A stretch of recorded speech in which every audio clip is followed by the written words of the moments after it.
कृष्ण ने उनके बीच में उन्हें दर्शन दिया है और तड़प करके गोपियों को अब हमारे भगवान मिले हैं। तो यह बात भी कहा जाती है कि जो साथ विलंब से मिलता है वह बहुत आगे तक साथ रहता है। कृष्ण उनका प्रेम भाव देखकर बड़े प्रसन्नचित हुए हैं। अब हमारे भगवान ने उन सभी के साथ में कृष्ण ने मिलकर रास किया।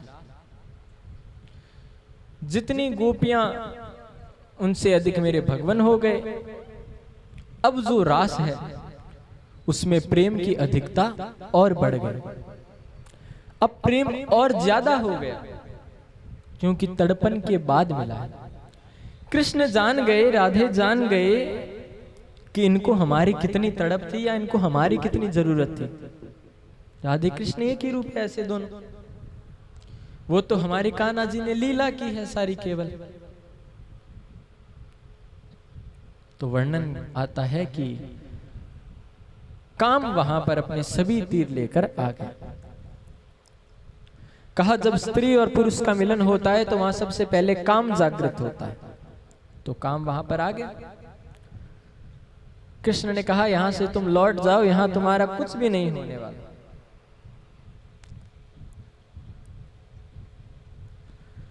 चाहे तुम किले का युद्ध करो चाहे मैदान का, तुम विजय श्री प्राप्त नहीं कर पाओगे। काम ने कहा भगवान देख तो ले। काम ने अपने समस्त बाण चला दिए, पर यह काम लीला नहीं, काम पर विजय प्राप्त करने की लीला थी। इसका नाम था रास लीला। पंच प्राण माने जाते हैं भागवत के। भगवान ने उनके साथ रहकर यह बता दिया कि काम पर कैसे विजय प्राप्त की जाती है। भगवान शंकर से रहा नहीं गया और शंकर इस रास में उन्मुक्त होकर पार्वती जी ने उनका वेश बदल दिया और वहां पर भगवान शंकर पधारे। कृष्ण लीला समझ गए और मेरे भगवान ने अपनी बंसुरी का निनाद कर दिया। सभी तन्मय हुए थे, शंकर भगवान और ज्यादा तन्मय हो गए और अधिक तन्मय हो गए। अब शिव जी नृत्य तो करते नहीं, उनको तो तांडव करना आता है। कृष्ण की बंसुरी में ऐसे तन्मय हुए कि तांडव करने लगे, नृत्य में ही, मतलब खुलकर नाचने लगे और स्वरूप उनके सबके सामने आ गया। और हमारे भगवान शंकर, ये हरिहर का दूसरा मिलन था। यह प्रेम का मिलन था। क्योंकि भक्तजनों, फूल सा जो खिलता होगा, दुख सबसे, फूल सा जो खिलता होगा, दुख सबके जो सिलता होगा, कद समाज में होगा उसी का बड़ा, जो सबसे झुक के मिलता होगा। और यह परिभाषा कृष्ण ने अपने प्रेम के रूप में बतला दी कि अगर तुम प्रेम से चाहो तो जीवन में कुछ भी विजय जीत प्राप्त कर सकते।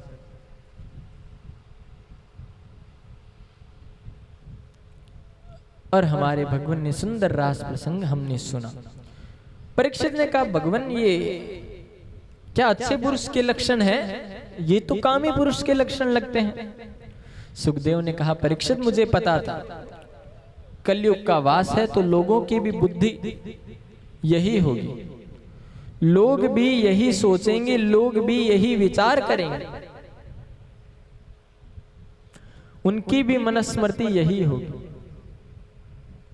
तो कहा क्या किया जाए? तो कहा इसका एक निवारण है, इसका एक हल है। कहा क्या? कि देखो कृष्ण जिस समय रास की है, कृष्ण कोई ज्यादा बड़े नहीं है। दूसरी बात, 8-9 वर्ष के कृष्ण। दूसरी बात कि यह जब गोपियां चलकर कृष्ण के पास आ पहुंची है, फिर भी उनके पतियों को लग रहा था मानो गोपियां हमारे पास ही है, वह हमारे पास नहीं है। समझे? यानी जो गोपियां कृष्ण के पास आई है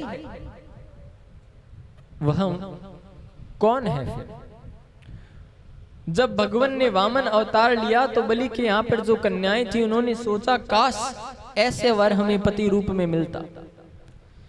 जब भगवान राम दंडक वन से निकले तो वहां के ऋषि मुनियों ने सोचा काश शायद ऐसे हमारे पति होते।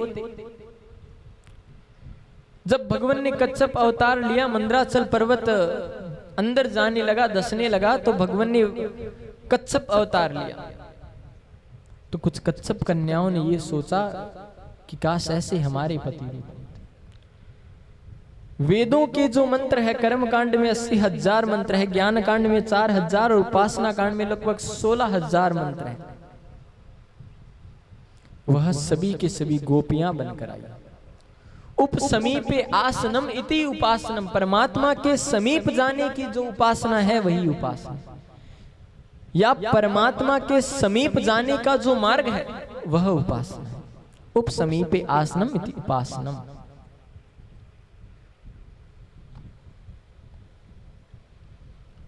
और एक बात, यह परमात्मा और जीवात्मा का मिलन है। इसलिए परीक्षित कलयुग में ऐसे विचार, हाँ कृष्ण के कुछ न मानने वाले भी होंगे, वो कुतर्क कर सकते हैं, क्योंकि जो मानता नहीं है आप उसे कितनी मनाने की कोशिश कर लो वो मानेगा नहीं। अगर वो कुतर्क पे उतर गया है, तार्किक बात है तो कोई जवाब होगा भी, पर कुतर्क का कोई उत्तर नहीं होता। अगर कोई आपसे ये बात बोले कि क्या आप हमसे भी कि आप किसी बात का जवाब क्यों नहीं देते, कोई आपसे कुतर्क करता है तो आप उसकी बात का जवाब क्यों नहीं देते, तो आपका जवाब ये होना चाहिए कि मैं कुतर्की से बहस नहीं करता। अब सामने वाला कहे कि मैं आपकी बात नहीं मानता तो उसे कह दो तुम बिल्कुल सही हो, यानी वो भी फिर कुतर्क पे उतर रहा है कि मैं आपकी बात नहीं मानता, तो इसका उत्तर जवाब सिर्फ इतना ही होता है कि तुम सही हो। इतनी सी बात में सब खत्म, बात आगे बढ़ेगी ही नहीं। प्रेम से कहिए ना जय श्री कृष्ण। इसलिए कृष्ण ने प्रेम को जीवन में सबसे बड़ा बताया, प्रेम के जीवन में महत्ता बताई है कि जीवन में प्रेम को अपनाओ। यह शब्द बहुत छोटा है, 2.5 अक्षर का, पर इसको जानने में आपकी शायद पूर्ण जीवन लग जाए। ये अक्षर बहुत सरल है, 2.5 अक्षर का, पर यह जितना आपको कठोर बना जाता है आप सोच नहीं सकते। यह लिखने में शायद 2.5 अक्षर का बहुत सुख देता हो, पर इस 2.5 अक्षर को पाने में जीवन का हर दुख आपके नजदीक आ जाएगा। फिर भी आप अपने स्थान पर अडिग रहे तो ये 2.5 अक्षर का प्रेम ही आपके जीवन जीने की वजह बन जाए।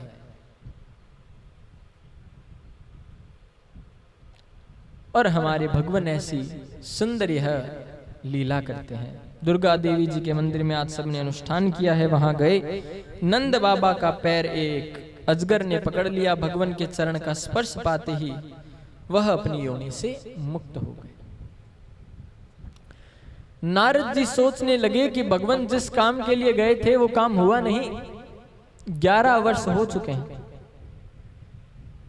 अब क्या करें कि भगवान उस काम को जल्दी से जल्दी पूर्ण करें।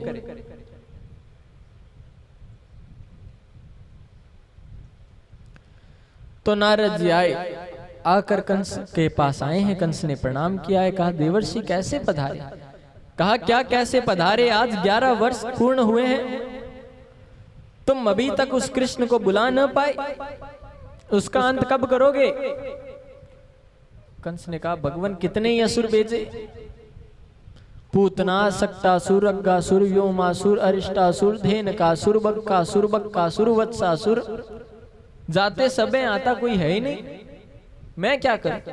कहा मुझे कुछ नहीं पता, तुम्हारे पास जो शिव धनुष है, शिव ने धनुष दिया, उसका यहाँ अपने अनुष्ठान रखो, यज्ञ मेला रखो, कृष्ण को भी उसमें दर्शन करने बुलाओ, क्रूर को भेज कर। मैं नहीं जानता, परसों तुम्हारे हाथों से कृष्ण की मृत्यु देखना चाहता हूं। कंस ने कहा जो आगे। उधर कृष्ण और बलराम अपनी गायें चराकर लौट रहे थे। कहा प्रणाम भगवान। कहा कैसे आना हुआ नारद? कहा मुझे नहीं पता, परसों आपके हाथों कंस का उद्धार देखना चाहता हूं। कृष्ण ने कहा वापस बोलो। हाँ परसों उद्धार देखना चाहता हूं। कृष्ण ने कहा वहां क्या कहकर आयो? कहा भगवान अब मेरा स्वभाव आप जानते ही हो, चलो परसों उद्धार करते हैं। कंस ने अक्रूर जी को बुलाया है। अक्रूर जी आए हैं। कहा अक्रूर तुम मुझे बड़े अच्छे से जानते हो, मैं कैसा व्यक्ति हूं। अक्रूर ने कहा भगवान बताने की क्या जरूरत है, बड़े अच्छे से जानता हूं। कहा सुनो अक्रूर, जाओ और कृष्ण को लेकर आओ, तुम काका हो उसके, वो तुम्हारी बात मान लेंगे। अक्रूर ने कहा भगवान बालकों को क्यों कहा कहां ना जाओ। अक्रूर आदेश मानकर उनको लेने गया है। जो रास्ता कुछ ही क्षण में तय होने वाला था, अक्रूर को पार करते घंटों लग गए। सोच रहा है कृष्ण का ये दुष्ट क्या करेगा, ये दुष्ट कहीं कृष्ण को कष्ट ना पहुंचा दे। वहां पर अक्रूर पहुंचे। कृष्ण ने जैसे दिया, अरे काका आए हैं, काका जी आए हैं, स्वागत किया है। महल में लेकर गए हैं, बैठे हैं, बातचीत वार्तालाप हो रही है, बड़े अच्छे से सबने बात की। कहा रे आपका कैसे आना हुआ? कहा बस कृष्ण को लेने आया। कंस ने अपने यहां पर यज्ञ अनुष्ठान रखा है, तो हमने सोचा कि कृष्ण को लेकर चले, इसलिए चले आए। इतनी बात सुननी हुई कि यशोदा के हाथ में बर्तन जो था वो उसी समय हाथ से छूट कर गया। दौड़कर कृष्ण को गले लगा लिया कि मैं कृष्ण को कहीं नहीं जाने दूंगी, अपने से दूर, मैं कान्हा को दूर नहीं कर सकता, मैं कृष्ण को दूर नहीं होने दूंगा, मैं अपने आप से भला आज कृष्ण को कैसे दूर जाने दूं। अक्रूर जी ने कहा अरे परसों तो वापस आ जाएंगे। कृष्ण ने कहा हाँ मैया जाने दो ना, हम कभी नहीं गए। बलराम ने कहा हाँ मैया जाने दो। कहा ठीक है नंद बाबा साथ जाएंगे। कहा हाँ ठीक है, मित्र सखाओं को भी ले जाएंगे। और ऐसी बात विचार कर सोच कर सभी कृष्ण भी, बात यह है कि कृष्ण भी जाने के लिए आतुर हो गए, क्योंकि कृष्ण को तो उद्धार करना था कंस का। आज रात्रि को कृष्ण उठे हैं। कृष्ण की जैसे ही आंख खुली रात में, अपने पास में हाथ ऐसे करके देखा तो मैया नहीं है। कृष्ण उठ करके बाहर गए। बाहर मैया दीवार से अपने सिर को लगाए रो रही है कि कृष्ण तू मुझसे दूर चला जाएगा। कृष्ण न जाने मेरा मन क्यों कह रहा है कि तू वापस नहीं आएगा, मत जाना कृष्ण। कृष्ण ने कहा मैया बस परसों की बात है, मैं लौट आऊंगा।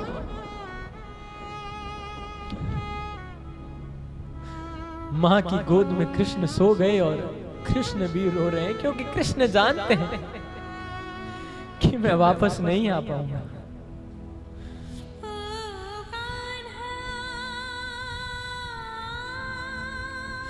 सुबह जैसे ही महल का द्वार खोला है, न जाने गोपियों को कैसे पता चल गया कि कृष्ण हमें छोड़कर जा रहे हैं। लाखों की संख्या में गोपियां आज कृष्ण के महल के बाहर खड़ी है कि अक्रूर तुम अक्रूर नहीं, तुम क्रूर बनकर आए हो हमारे कृष्ण को हमसे दूर करने। हमारे कृष्ण को हमसे दूर ले जाओगे तो। कृष्ण ने गोपियों को समझाया है कि गोपियों आप तो जानती हो मैं अपनी लीला पूर्ण करने आया, परसों लौट आऊंगा मैं। राधा रानी रथ के आगे आकर बैठ गई कि तुम्हें मेरे ऊपर से रथ को ले जाना होगा। कृष्ण ने कहा राधे तुम तो जानती हो हम एक हैं, जीवन में एक कभी नहीं हो पाएंगे पर हमेशा एक ही रहेंगे। मुझे अपनी लीला पूर्ण करनी है राधे, जाने दो। राधे से आज्ञा मिली, कृष्ण रथ पर चढ़े, बलराम रथ पर चढ़े। दोनों कुछ देर चले ही है कि मां यशोदा पीछे से दौड़ कर आई है, रास्ते में 2 बार गिर गई। कहा रोको रोको, कोई तो रथ को रोको। रथ को रोका गया है। दोनों ने उतर कर आकर मां को अंक में भर लिया है कि मां क्या हुआ, कह रहे हैं ना परसों चले आएंगे। कि कृष्ण मोहे तो आज पतो लाग्यो कि तू तो मेरी संतान ही ना है। कि कृष्ण मुझे तो आज पता चला है कि तू तो मेरी संतान ही नहीं था, तू वसुदेव देवकी का पुत्र है। तू मुझे याद तो करेगा ना कि एक बार तुझसे एक छोटी सी तूने मटकी फोड़ी, उसके लिए मैंने तुझे उखल से बांध दिया। कृष्ण तू इतने बड़े घराने का पुत्र और मैं एक ग्वाल की ग्वालिन, तुझे डांटती थी कृष्ण, तू मुझसे डरता था। कृष्ण मुझे माफ कर देना अगर मैंने तुझे कुछ कह दिया हो। कृष्ण ने मां को अंक में भर लिया कि मां जीवन में शायद उतना प्रेम वहां नहीं मिलता जितना आपने दिया है। मैया केवल रोए जा रही है कि कृष्ण मोहे आज पतो लाग्यो तू तो मोरी संतान ही ना। तू वहां जाकर याद करना मुझे कि ग्वारिन तुझे कितना सताती थी, कितना दुख देती थी। पर कृष्ण अपने दिल पर कभी इस बात को मत लेना कि मैंने तुझे दुखी किया। कृष्ण मेरा भाव तुझे दुखित करने का नहीं था।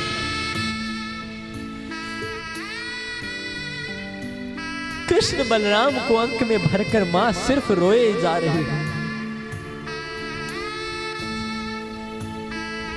वातावरण ऐसा, गोपियां रो रही है, कृष्ण स्वयं रो रहे, बलराम रो रहे, मां यशोदा रो रही है। क्योंकि शायद अंतर हृदय में सबको पता था कि हमारा जल्द मिलन फिर कभी ना हो। मैया ने कहा कृष्ण मैं तुझे रोते हुए विदाई नहीं दूंगी, देख मैं रो नहीं रही हूं। मां ने अपने आंसू पोंछे। कृष्ण को देखते देखते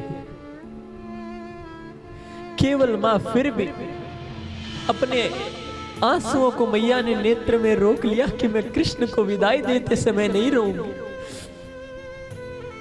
कृष्ण चले गई पर मां अब अपने आंसुओं को नहीं रोक सकी। कृष्ण ने जिस समय से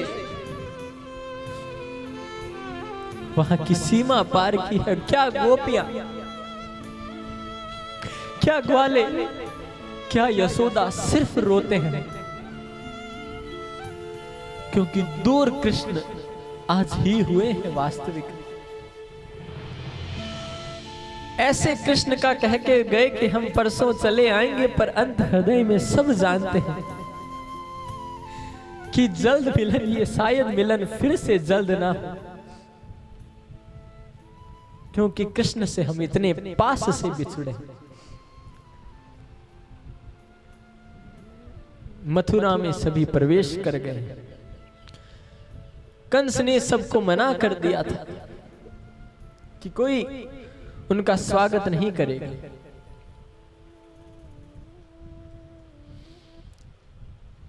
फिर भी सभी अपनी अटारिकाओं से निकलकर छुप छुप कर मेरे भगवान को देख रहे हैं। प्रेम छलक ही जाता है। कृष्ण वहां पर प्रवेश किए जा रहे हैं। सभी कृष्ण को देखकर अपने आप को कृतार्थ मान रहे हैं। धीरे धीरे आगे बढ़ गए। सभी केवल कृष्ण को याद कर रहे हैं। सभी के मन में केवल कृष्ण का ही याद है, कृष्ण की ही स्मृति है। वातावरण ऐसा बन गया वहां कृष्ण के आने से कि जहां कभी भगवान का नाम नहीं लिया गया, ऐसा लग रहा है वहां स्वस्ति वाचन हो रहा है। मंत्रों के उच्चारण के साथ मानो कृष्ण प्रवेश किए। वहां मंत्र नहीं बोले जा रहे क्योंकि कंस ने मना किया, पर वातावरण ऐसा है। और हमारे भगवान उसी के साथ प्रवेश कर गए। एक बाग में रुके हैं, कहा बाबा थोड़ा टहल कर घूम कर आते हैं। बलराम जी के साथ घूमने की आज्ञा मिली है। मंत्रोच्चार में वातावरण बना हुआ है, पर मित्रों के पास पहनने को अच्छे कपड़े नहीं थे। तो मेरे भगवान वहां पर चले, एक दर्जी के पास गए। दर्जी को जाकर कहा कि हमारे मित्रों के लिए कुछ कपड़े दो ना मामा। कितना प्रेम से कहा है मामा, पर दर्जी दुबक कर बोल पड़ा, तुम ग्वारिये बेजड़ की रोटी खाने वाले, तू 2 घंटे बाद मरने वाला है, चला जा यहां से। कृष्ण के मित्रों के सामने कृष्ण को बोल दे। एक छोटा सा मित्र आया, कहा तू ना ही जाने हमारे लाले को, तुम हमारे लाला को ना ही जाने। इसने पूतना मारी, सक्तासुर मारा। उसने कहा अब ये मरने वाला है। उस मित्र को मारने दौड़ा वह दर्जी। मेरे कृष्ण ने छोटे से हाथ से उसके मुखमंडल पर एक मारा है कि दूर जाकर के गिरी है उसकी नस कहीं। शोर मच गया, अरे पूतना मारने, अरे सुक्तासुर, अरे वक्तासुर, अरे अघासुर मारने वाला आ गया, अरे बक्कासुर मारने वाला आ गया। सबने दर्जी की एक पोटली उठाई, वस्त्र पहन ली, पर मित्र तो इतने इतने से छोटे छोटे छोटे छोटे से मित्र।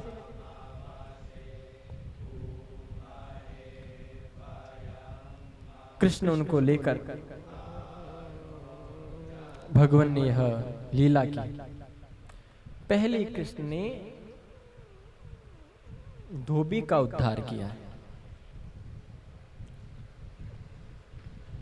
अब उसके पास पहुंचे। उसने भगवान के वस्त्र पुनः मित्रों को सही करके पहनाए हैं।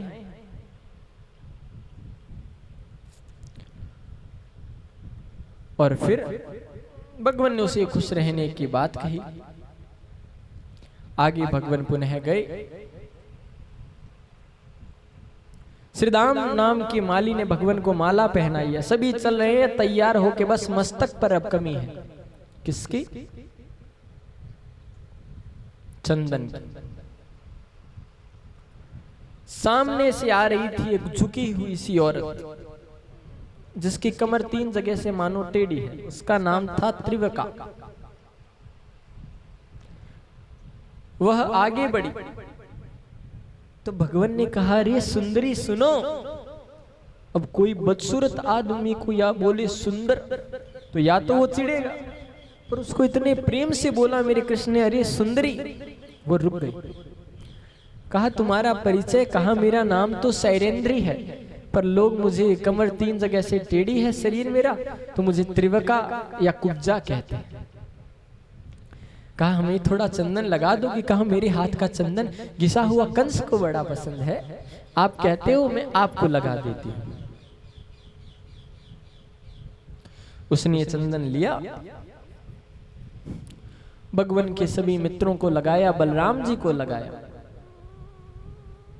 मंत्र, और जैसे ही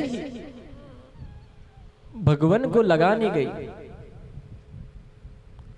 उस सुंदरमय वातावरण में, उस मंत्रमय वातावरण में मेरे भगवान ने उसके पैर पर अपना पैर रखा है, अपने 2 हाथ लिए उसकी ठोड़ी पे लगाए, और ये ऊपर की है उस कुब्जा, उस त्रिवका नारी को मेरे भगवान ने सच में सुंदरी बना दिया। बोलिए कृष्ण कन्हैया लाल की जय। प्रेम से कहिए ना, जय श्री कृष्ण। प्रवेश कर गए हैं, कंस के महल में प्रवेश कर रहे हैं। सभी कंस के पहलवान अपने शरीर को तैयार कर रहे हैं, मानो कृष्ण को मार ही देंगे आज। कुबलिया पीड़ हाथी को महारत्नी उंगली की, अर्थात उसे मदमस्त कर दिया कि कृष्ण को मारे। भगवान को मारने दौड़ा, भगवान ने उसकी सूंड उठाकर घुमा के वहीं पटक कर उसका उद्धार कर दिया, और चारों खाने से अंदर जा रहे हैं। सबको भगवान अलग अलग दिख रहे हैं। पहलवान को कृष्ण पहाड़ जैसे शरीर के दिखाई दे रहे हैं, नव युवतियों को कृष्ण युवक दिखाई दे रहे हैं, वृद्ध जनों को कृष्ण मानो समझदार ज्ञानी वृद्धत्व पुरुष दिख रहे हैं। जाकी रही भावना जैसी, प्रभु मूरत देखी तिन तैसी। कंस ने चाणूर मुष्टिक को भेजा है, दोनों में युद्ध छिड़ गया। वसुदेव सुतम देवम कंस चाणूर मर्दनम, देवकी परमानंदम कृष्णम वंदे जगत। मुष्टिक के प्रहार से मुष्टिक को और चाणूर को उठाकर पटक कर मेरे भगवान ने और बलराम जी ने उद्धार कर दिया। बोलिए कृष्ण कन्हैया लाल की जय। दोनों का उद्धार हुआ है। अब बारी कंस की। ऊपर बैठा है, सिंहासन पर देख रहा है मेरे भगवान, छलांग लगा कर सीधे कंस के सिंहासन पर पहुंच गए।